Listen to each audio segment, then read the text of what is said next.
to muta bongo to kanga misu na biso poto to boya côté be fort sali c'est qu'il faut to zakaka pour na boya mama na faut zaka muto za na poma mutu soit to za muto raison na raté et tout parce que déjà mettre Gims na conscience na yebi ke ngai na leka ki na Stade de France na beta Stade de France wana mba moko moi na mayo aye abeta ngode ils ont analysé dans la salle donc Gims a yebi ke na match où fallait fort parce que outil de bandal outil Afrique de bled aye à s'imposer et puis ensemble maramana danger ko le kai na tche mutu nyonso tout oza na panel tout oza na C ana fenêtre en défi. Bah, il a un premier concert il y a Maître Gims na You Arena. Donc sa premier concert il y a fallu na You Arena. Nani a tondi ça saluana. Mutali bosso na ba concert na bangal bosso. Et ça déjà et loko oh Gims, c'est ça d'abi oh il kofi au fallait beta Gims. Oh Gims a kessa yango.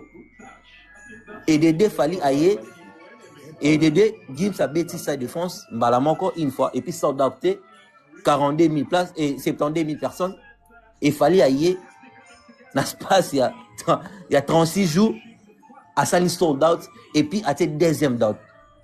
Est-ce que tu as imaginé? Il y a moi Gims c'est ça Vanni. Qu'est-ce que créer marambo? Au moins tu lo kwana Gims a lobby encore na micro ya migeni ma parce qu'il dit ndena lobby message oh na passé en awa et vanda il retraîner la communauté congolaise ba lobby là. Et ça déjà ciblé bien réussi. Donc il y a moi avec faut na lo marambo pas migeni ma. Au moins ce que Hollandi image journal to ba kutela migeni ma papa bango alinga expliquer que oh migeni ma non na yebi déjà. Ça dit yebi que migé na plateau na ba tira fali. Donc et si ka pena na tirer et ça awa. Oui mo yebi. Yemo yebi papa na bango, c'est pas important ya représenter na yebi migeni ma. Nda bando ba biloko na wana. So to zongi na ngambo ya Verambo. Ya Wankovia. Yebi sanga Gims abenga Kofi grand artiste africain de tous les temps makambo Kofi Asali ba artiste mon côté Afrique ba ko sala ngo ba sala yango pe ba ko sala ngo te yebi ba Gims sa biso nini oyo Kofi Asala na terme en Afrique o ba artiste africain ba ko sala ngo te a mélanger na ba Nigeria a mélanger ba Burna Boy ba Wizkid ba Davido et tout ngana na yeba Gims sa biso nini o Kofi Asala au ministère africain va salater et puis va salater. Ce qui n'a terme à réalisation, c'est que faux débat. Parce qu'il n'a terme à réalisation et si qu'avait Wako via vendre dans la palais non mais la whisky et bien qu'il n'a terme à réalisation, peut-être les kingai. Il est mort Kofi à conscient et bien qu'il n'a terme à réalisation. N'a pas fait bouillir. Fallait les qui Ouais, c'est ça les choses. Moi, excusez, c'est ça la même chose que je parlais hier, je pense, dans le live. Il y a un live, moi, on a le baki que aujourd'hui, même dans le terme de réalisation, Maître Gims, ça a l'équina Kofi n'a pas réalisation. Donc, Gims, poste un épique, cible, les a fallu. A utilisé Kofi comme pont, et bien qu'il y a mis au Verambo, n'a fallu les cartes. Moi, na taqué moro fast tap taqué moro fallait en face ça faut na passer par Kofi. Ozomona donc cible Gims c'est ça fali nga analyse na za clair fali abeta Gims na kata mboka na ye na kata sol na ye na fief na ye falo abeta Gims ako di mettre en côté ako ndi mangote fali abeta Gims a abeti Stade de France mba moko fali abeti ngo des fois fali abeti You Arena di bosso mettre Gims ako ndi mangote. Et puis, dans le concert, il fallait attendre ça et on a Gims. Attendez, tous il a fallu pour la deuxième fois. Total, est-ce que le concert il a fallu pour la deuxième fois? Bon, tout comparer, parce que Gims avait dit dans le bosso, fallait aller bosso à l'équipe Gims. Tous les amis, il fallait que date ça y aurait dans ce déjà, mon temps, par exemple, tout ça. Ouais. Yeah, ok, ça va. Le quoi, nous allons pour mettre mais. Ouais, chité s'il vous plaît, mon anzam. Yeah, na chité. Yeah. En tout cas, nga pona nga. Soki bandeko na biso ba congolais, o ba be gris ba mité amabi ba na besoin ba comparer Gims na Fali na terme ba concert na You Arena. Base la Fali soka ye pour la deuxième fois na You Arena. Bon, to comparer bango, merci. Merci beaucoup, mon anzam. Zambrano, Togo Yokayo, bonsoir, bonjour na yo. Et Togo Yokayo, oui, news. On a 5 minutes et belé. Salut News, bonjour na bande kotou bana panel, bonne fête na bino, joyeux temps des fêtes. News avant na loba, soko permettre un cha hymne national, soko permettre hymne national na wano tchaga. Oui, soko nga ça na problème te papa eza minute na yo donc toujours ka. Merci bandeko. Hymne national et bon auto loba. Et bon to loba te bon yondo loba papa. Yoka kolela. Tomo souffrir kon la bino. Tomo souffrir kon la bino. To se bino nini. Ni no to pesi bino te. O to ka bozo ni na fere.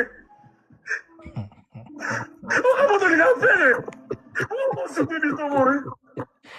To se bino nini.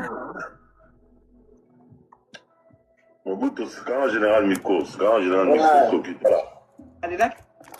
Merci 243 pour 30 secondes au PCNI. Naïvement.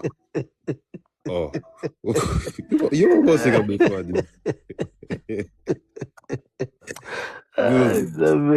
Y'a bien aussi ma sécurité 243. Y'a bien aussi ma sécurité. Yo la soura zo appuyer yo sali bien.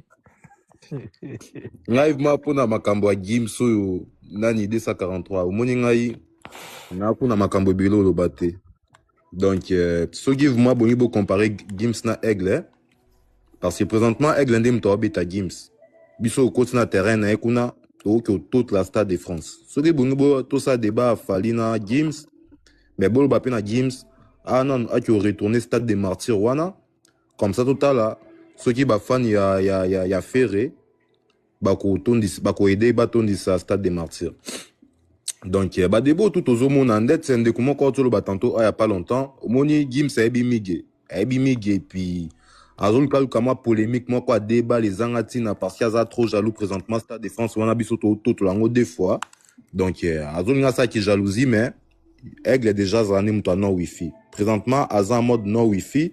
Donc biso to ka focus na makam na biso allo ba ki ko faire za meilleur artiste to qui grand il y a tous les temps en Afrique wana ça n'engage que lui parce que la preuve année yo moko ko ka bande ko belé balobi batangi même artiste msusu ba même plus grand que biso mo belé ko ba habiter. Donc tant besoin na bocha Kofi étant qu'il est plus grand en Afrique, je sais pas c'est sur quelle base, sur base de quoi pour na bo estimer que Kofi azali grand en Afrique. Puis boy belé mo Kofi qui grandeur net au monde en haut parce que la majorité en fait Kofi Zalaka ba sebendem tout et bete belé en Afrique ba loi mais na habité rumba ninyo ma Kofi et beta na ba Afrique wana au news okyo mais autant de la biso pour bangai rumbo et beta na autant de pays Kofi Zalaka ba seben puis seben na makaso yebana na Afrique Zalaka loi à part ça aza les oiseaux de même plumage bango tuna ba ferré na ba yangiama bango tout ba les oiseaux de même plumage. Yo yangiama na mama yo sanini yo pe ba balle perdu boy.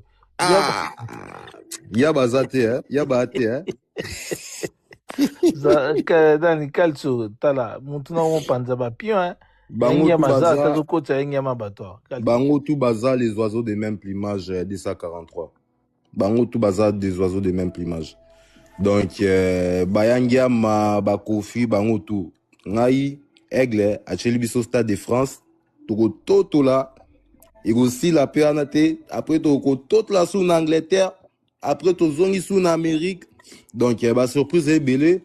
Donc pour nga si ça 243 ça permettre nga ina ça l'église na bisopé comme ça nazo basengi yo kuna tika wera tranquille papa tika wera nini yoka kolela tomo souffrir ko la bino to se bino nini ni no to pesi bino te o to ka bozo ni na fere o ka bozo ni na fere o souffrir biso boy o se bino nini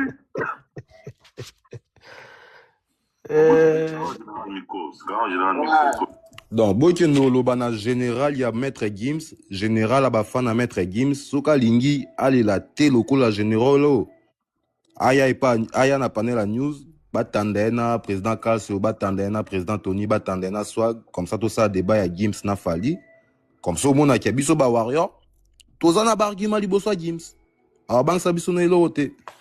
Merci 243 nga soki wana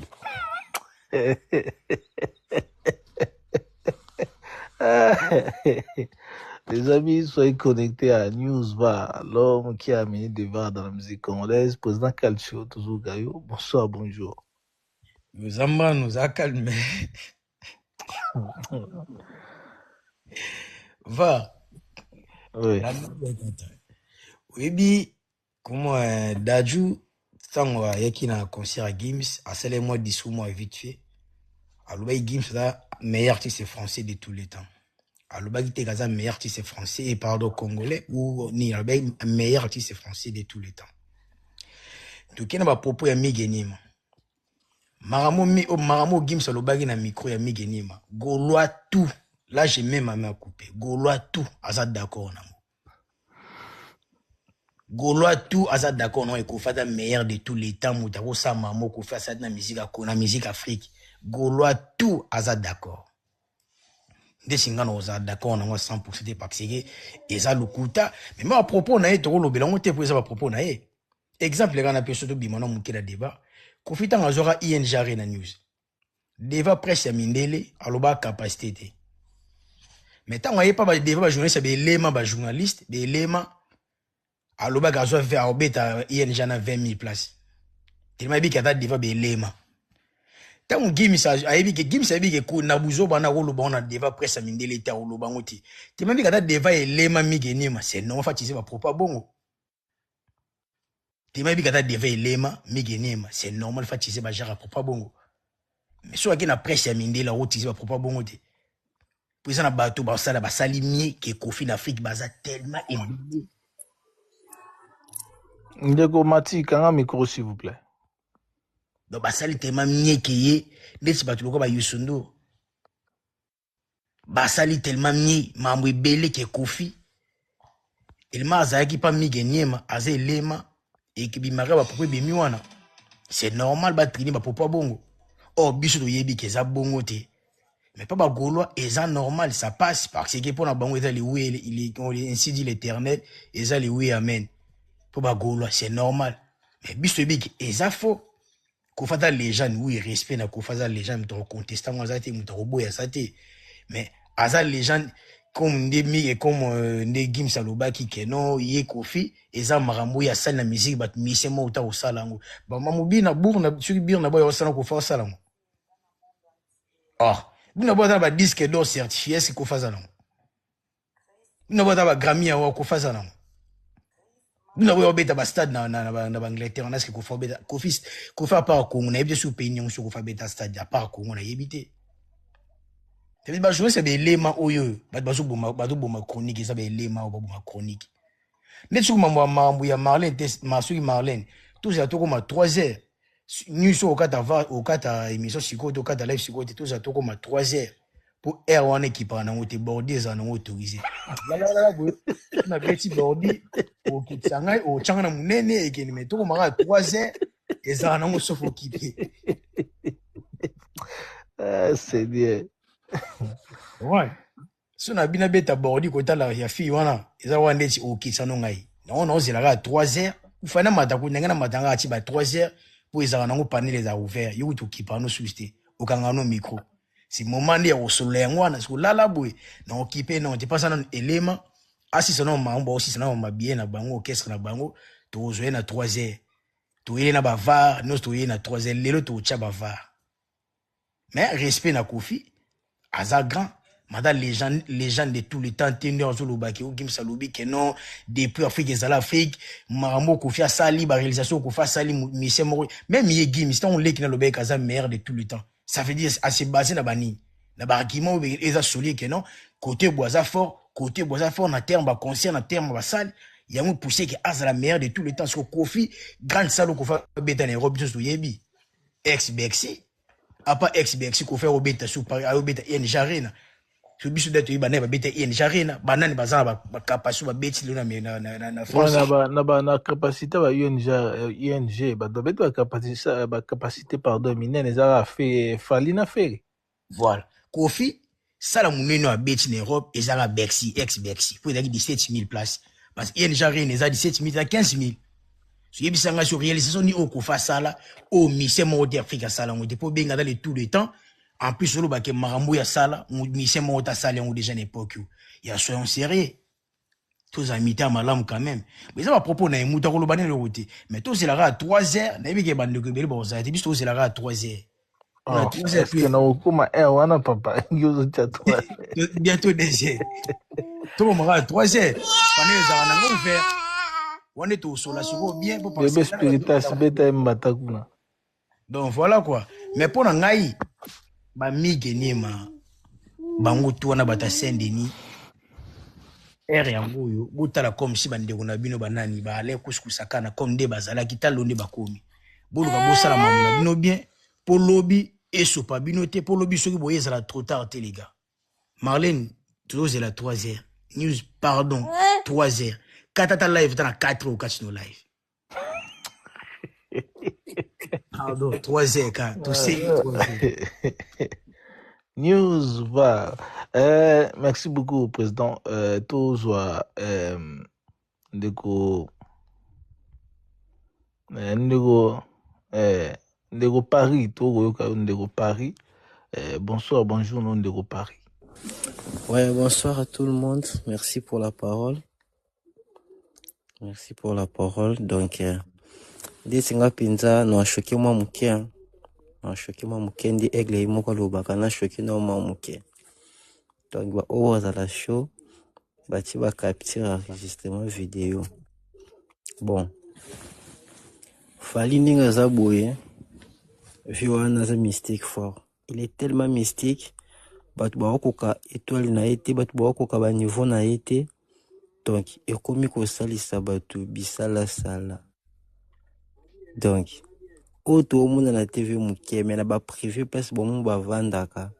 Place caméra zalaka te na makanista bango ba raisonner pona aigle les amants mystique fort. Donc, si Jim ça autre azo le bajar Kofi to boy tende grand frère Wuto le Kofi ouais c'est une légende de tout banini sali makambo ko ça na mboka na ya Congo en Afrique oui bah nous doit respecter par rapport à âge na par rapport makambo sali mais na pull up na kilelo atana kikala ndi makambo yake na musique vitesse na ngwe tout donc na ebite to tsaka yeka wana po abimisa papu en plus na vie batu misu bazala ka lokwa ba pont quoi Kofi asatandra ka te ke niveau falazo ke ninango ke ekoma bo babimisi la adversaire affaire ma papa akoka te écoute ngulu donc wa mona pima ke ekariza makasi adversaire o maintenir te et simba na mutu az adversaire na été ba ina na games taka games avolo en France à la musique française donc mais vous sentez bien que donc EPC KT quoi EPC KT batika aigle asama comme na calmement eza association na bango basala ka ba poussa fiere gimisa kumisa fiere pour falo yo kapasi ka kipa ka kokolo okumisa Kofi ka kipa ka kokolo donc gimisa beti 5 dates na groupe Tina Lyon, groupe EM groupe Tina Lyon pour na joyeux Noël papa. Donc c'est normal. À ça la musique ana poto mokilebi. Gims soit beta stade des martyrs. On beta ba plein fait betité mais vu aya awa beta ba plein des dates na France. Donc, si Abbé a comme un niveau bêta 5, le one est à agitation, donc, premier sold out et Katikia. Deuxième date, donc, alors bien avant, ça t'a mis le loco one nanou pour tant beaucoup compter Stade de France. Pour la minute, sur bon, comme le candidat, comme conquérir sa fali. Pour bon, mon acquis, na Congo, musicien, au pays, les sous devant fali, azata qui ba barrière. Bango, tout ba consiste, bango, yebi, bako, ça bat tout.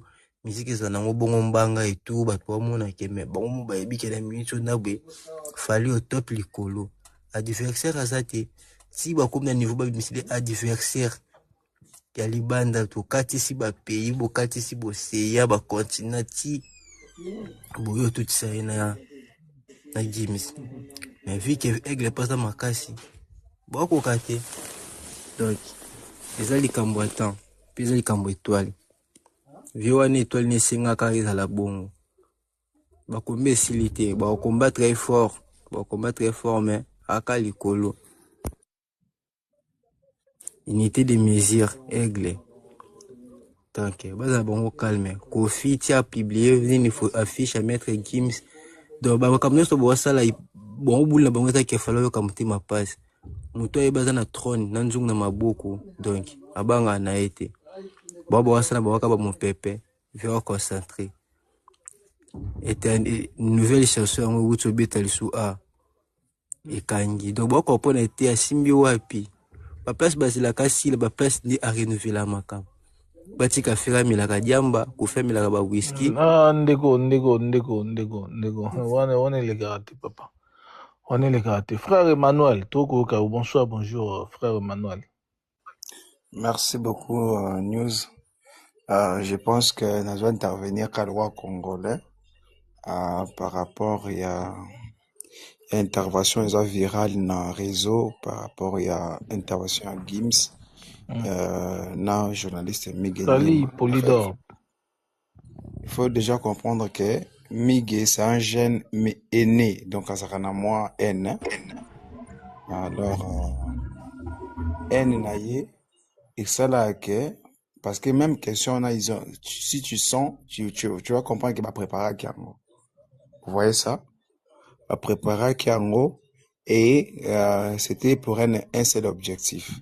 Parce que il faut juste vous poser des questions que Gims sa parole n'est pas l'évangile. C'est un des meilleurs musiciens français Azati hein. Azati. Mais Lekinabi il est le meilleur de tout le temps. Or Azan à niveau à Nino t'es en France. N'a pas meilleur français même Nino n'était pas cité hein. Zeka Mindele na Mindele.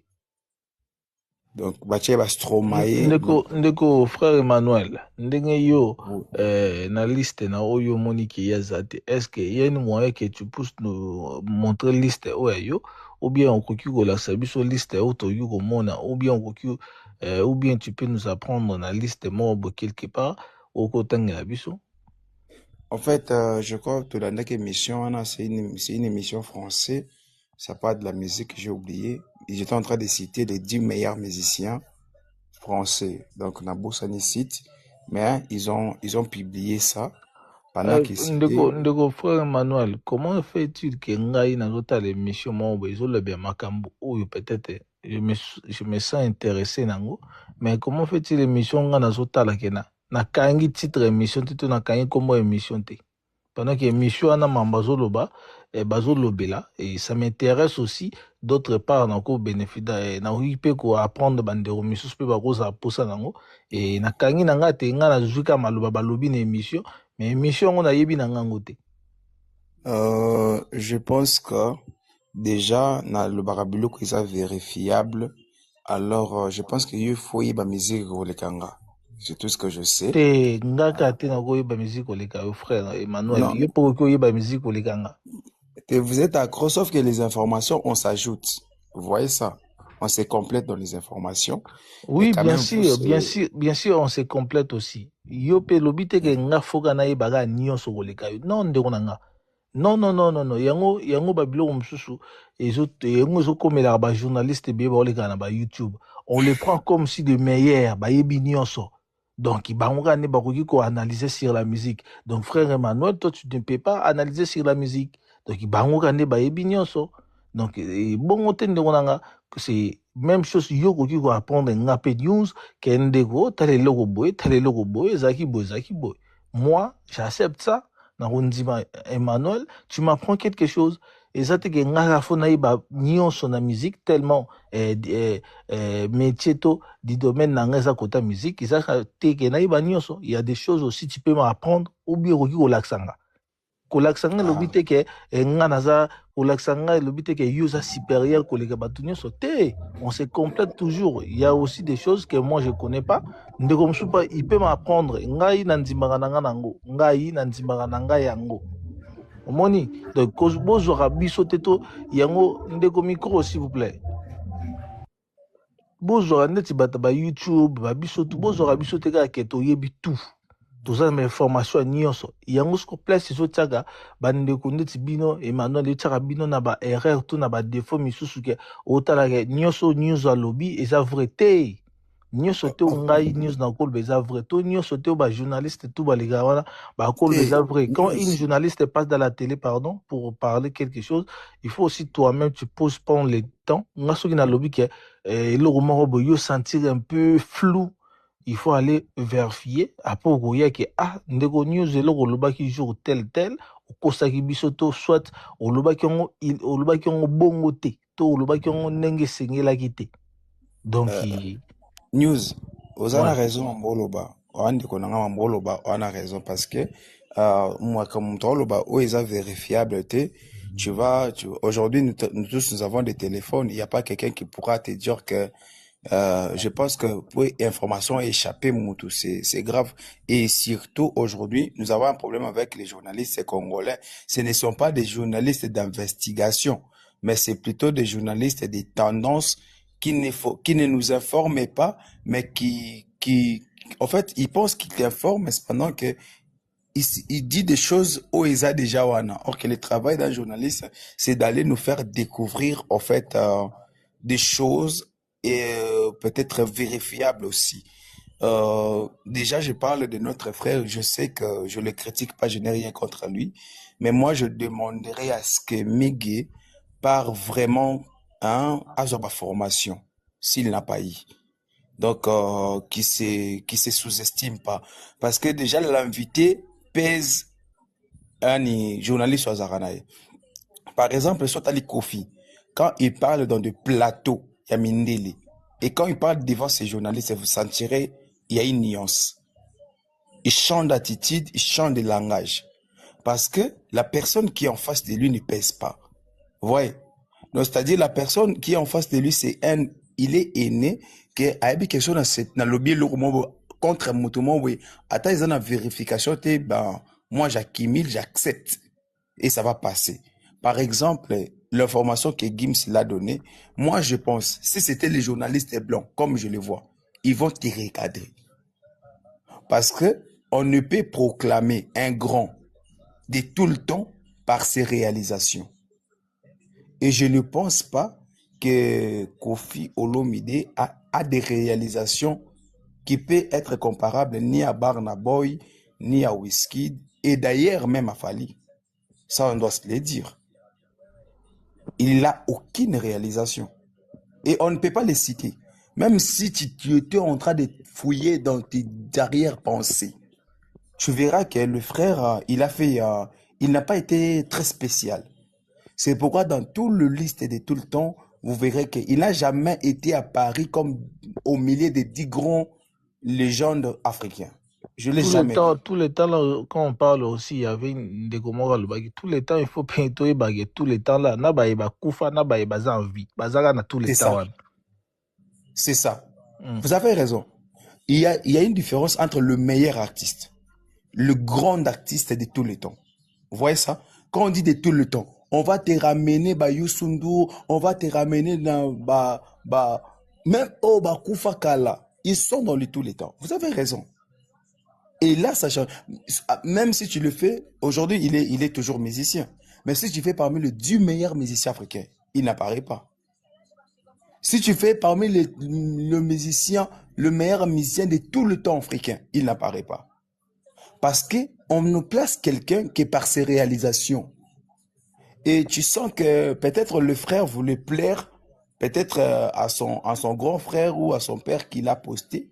Moi, même quand Dadju a dit que Gims, il est le meilleur de tout le temps, vous avez suivi Mig, il a dit, sans information, il dit à Gims qu'il est le premier à faire You Arena 5 fois. Vous voyez ça? C'est dommage, ça c'est la honte. Ouais. Ça c'est la honte.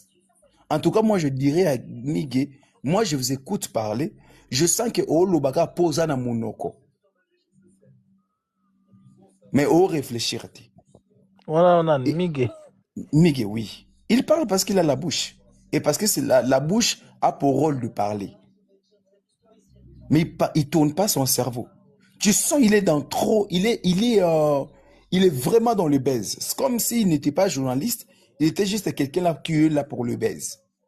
Et pour faire des comptes à rendre. Donc, c'est-à-dire, non, tu as plateau mon boy, encore bino bosalanga boy. Non, ça a plateau mon boy, je vais tellement vous détester. Mais dans le salara est fort. Parce que moi, je l'ai même écouté. Ayamba, je sais pas, Soleil. Il est en train d'applaudir l'échec de quelqu'un. Moi, je pense que, même un journaliste, moi, je pense que, non, pas musicien, bon, déjà, je pèse mes mots. Vous sentez, en fait, être congolais et ça cause à la compte, s'il vous plaît. Soyons professionnels. Moi, j'aime mon frère quand tu mets le VAR, tu mets tes trucs, tu mets des choses qui sont vérifiables. Une information que tu trouves qui n'est pas vérifiable, il ne faut pas les laisser passer. Ici, je t'ai donné une information, tu n'as pas de sources. Tu m'as dit quoi? Il n'y a pas de sources. Tu es obligé de ne pas accepter. Tu es obligé. C'est de ton droit. Et moi, je me demandais pourquoi il a laissé passer ce genre d'informations. Bon, peut-être c'est là où il gagne son pain. Il est obligé d'être naïf. Peut-être, bon, moi je pense que Miguel Hiro Linga peut peut-être formuler peut-être phrase na bien, ce qui peut azara mutu pas tant avant de rapper, ata la histoire, il y a ba artiste français, oh ba leka kalava ba Gims babotama, ava pe ba misusu babotama na so azara ta yango papa ma autour de ba bina ba domaine oyo pour bien ozala na ba makambo bien tous na ba information bien, il faut au moins ou bandako ba histoire. Il faut que tu étudies aussi des fois malgré au kangani sauté mais il faut ça na moi base moroboy rutanga pe ba histoire banani oyo baza ba légende banani oyo baza ba non légende banani oyo baza du meilleur dans la musique na tous les temps et banani oyo batika ba pointe oyo eza marqué na histoire musique depuis musique et la musique donc au moins tu rentres aussi dans la source pour nous épuiser pour nous tala ke banane o ba découvrir nini o artiste nini ya na iloko tel na musique artiste nana ya na tel iloko na musique. Moi je pense pas ndeko tu ba mige et soyo taillé a otunye kaka kinga artiste nini ya na synthé aroya oyebisa biso kester.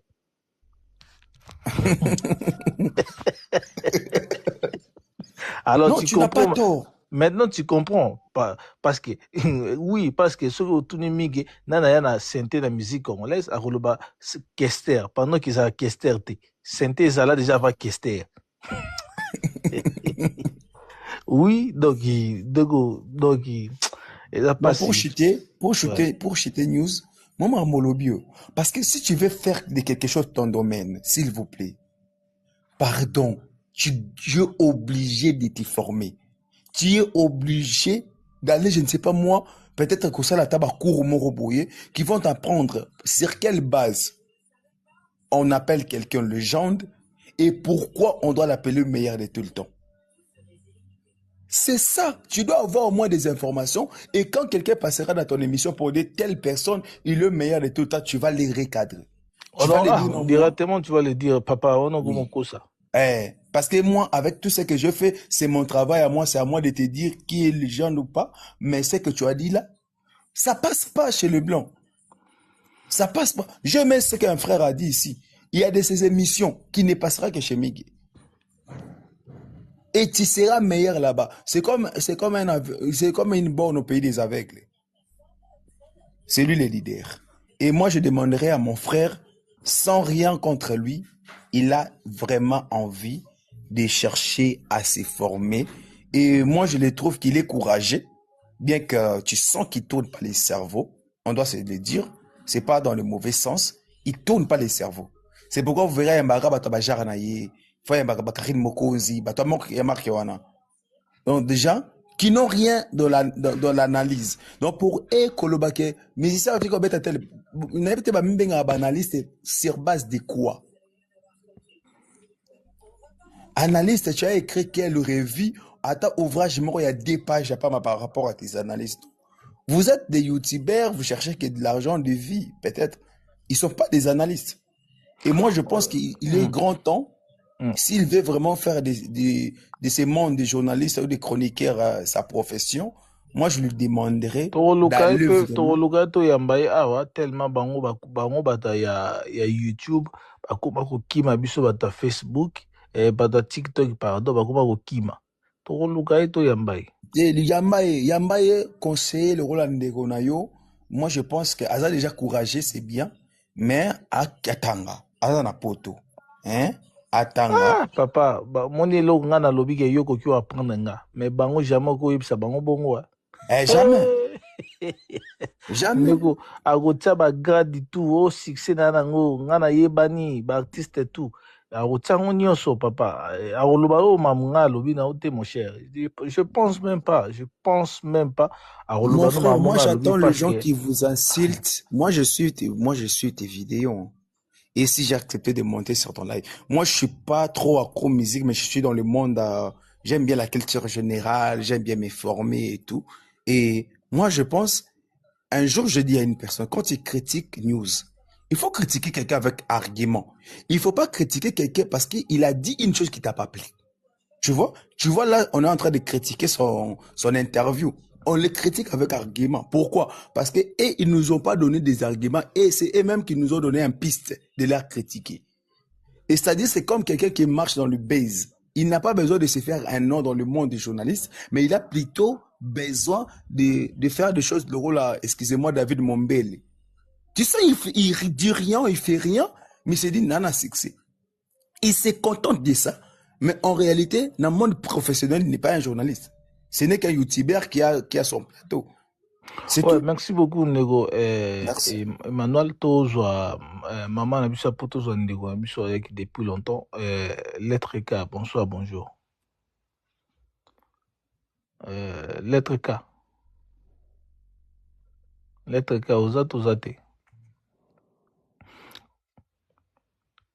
Tozwa ndeko loshalo. Ndeko na bele komono bien. Ndeko loshalo, bonsoir, bonjour. Et bonjour ndeko. Nasepeli makasi napesi bino mbote esika nyonso bozwami. Bon, eza mbala nga liboso ya kokota na panel na yo. Merci mon frère, tozoka. Nasepeli na baanalyse na yo. Ebande kisuk ezolanda bino. Osala analyse bien. Oyo nga noyoka nga nazoyeba selo ba information nanga selo pe histoire ya musique makambo oyo Kofi na banini Kofi na afali Kofi ayebaki te ki mwana oyo aza ko former lelo fali un jour akoki koya kokoma légende et tanga monika ki évolution ya mwana père Kate ezui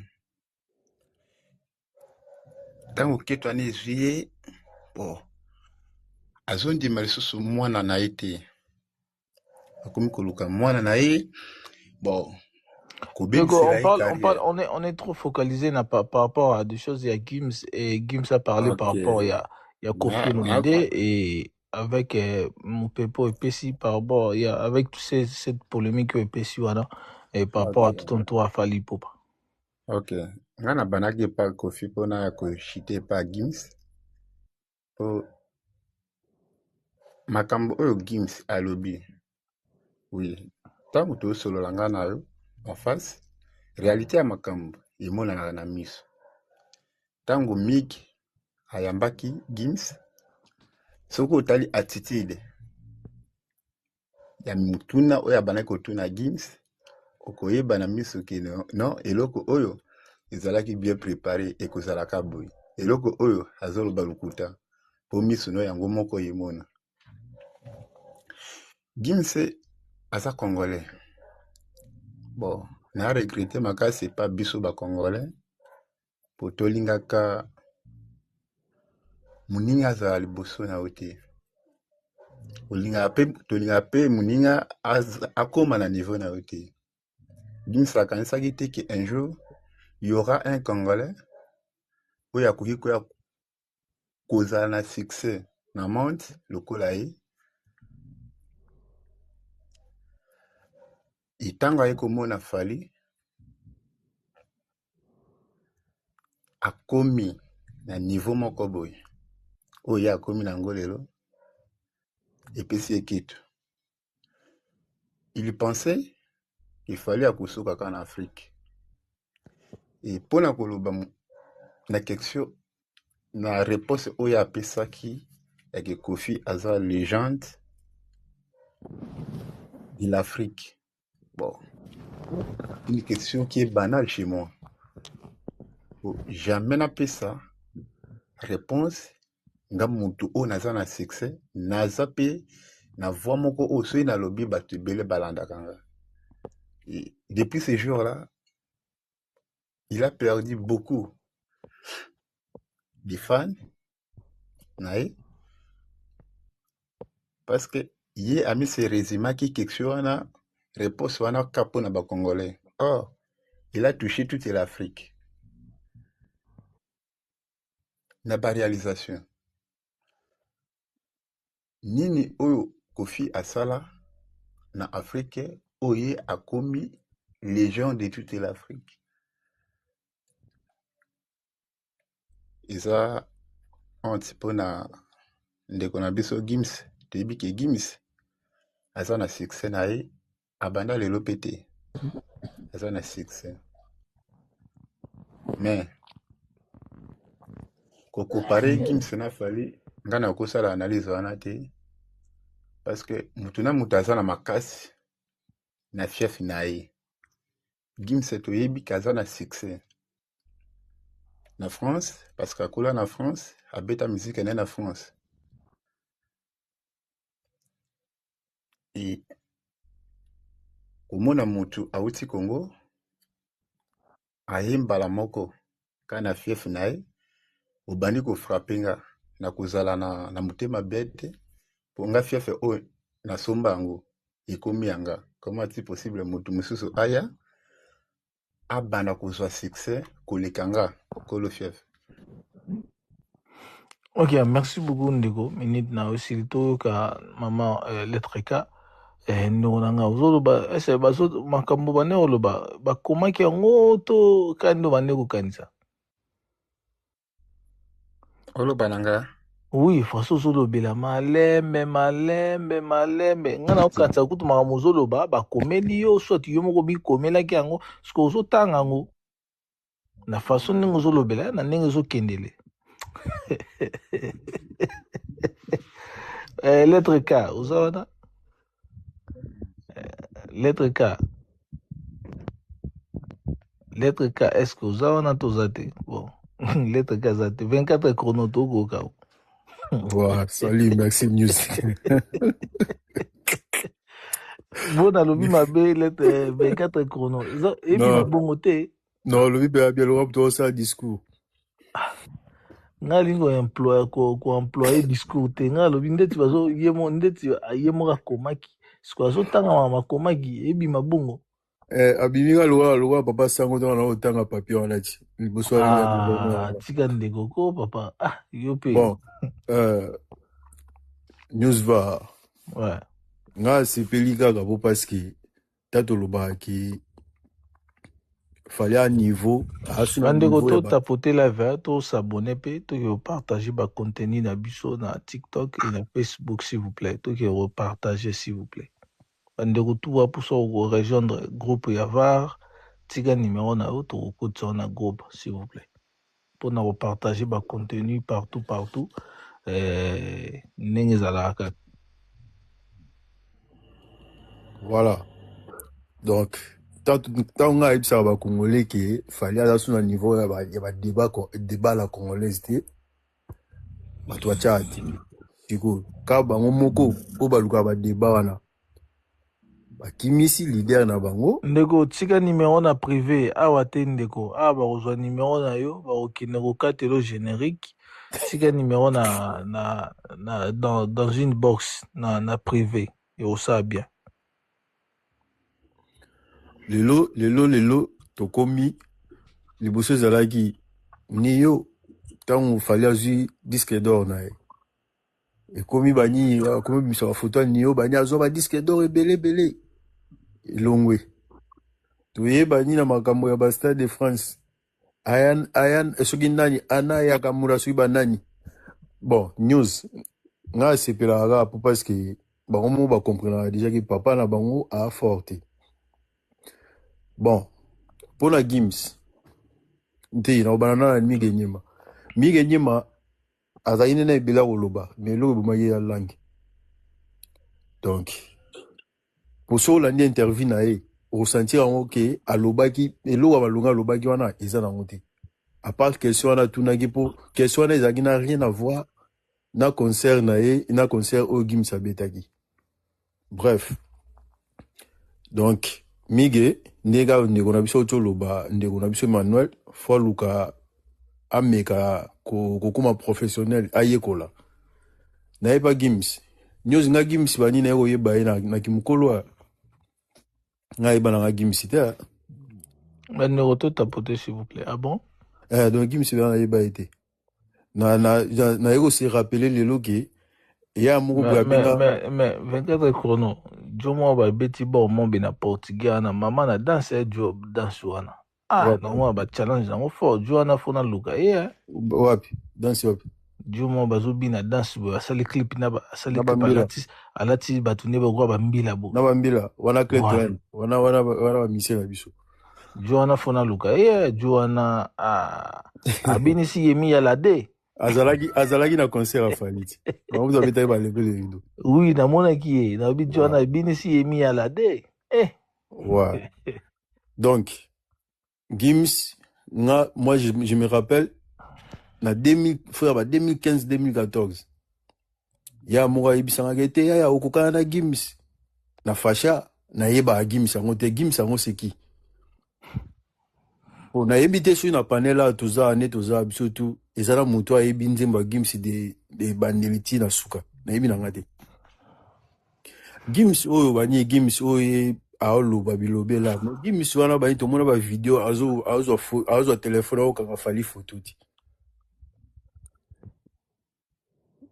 au kanga fali photo aloba tike ou ba vie nga bani ba pesa nga ba gwa musique ba muto bana nzela to ba video eza mais 24 chrono il faut pas oublier aussi bana poto faso ba koleleli bango eza na simple bango lobela bango lorto ko kanga photo na muto biso ki simplicité wana bani totala ngo te totika kala archive pour nenga kanga dia photo nengwana na nenga boyi lelo biso ko to ke mamo na archive wana kala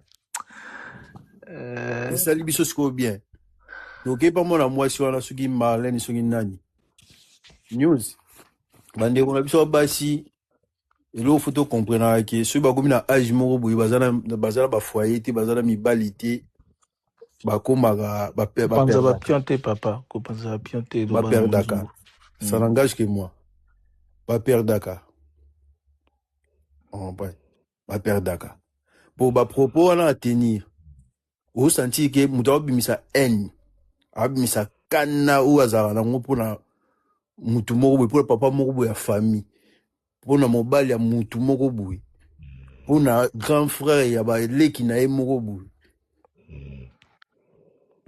pour ani pour fallait calculer bango te fallait la kisa bango ki bango baza ba ne ba lobaka wana ki bango mutu asala ba musicien fallait la kisa bango ki bango basala ba musicien.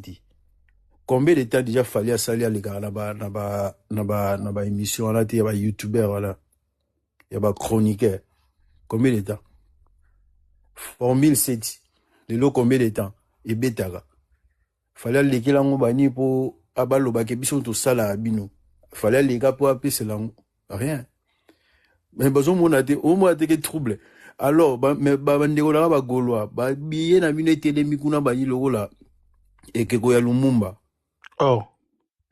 ils ont bougé ti bozo lela na ba panel oza première fois te balela balela na monga iba nyozio de mona wa ba olela non na habité biso de la radio biso de la Real de Madrid en 2014 ba 2012 2013 2014 Bayer a été touti m'a dit les lotés ah il y a les lotés te ya lelo na longwa merci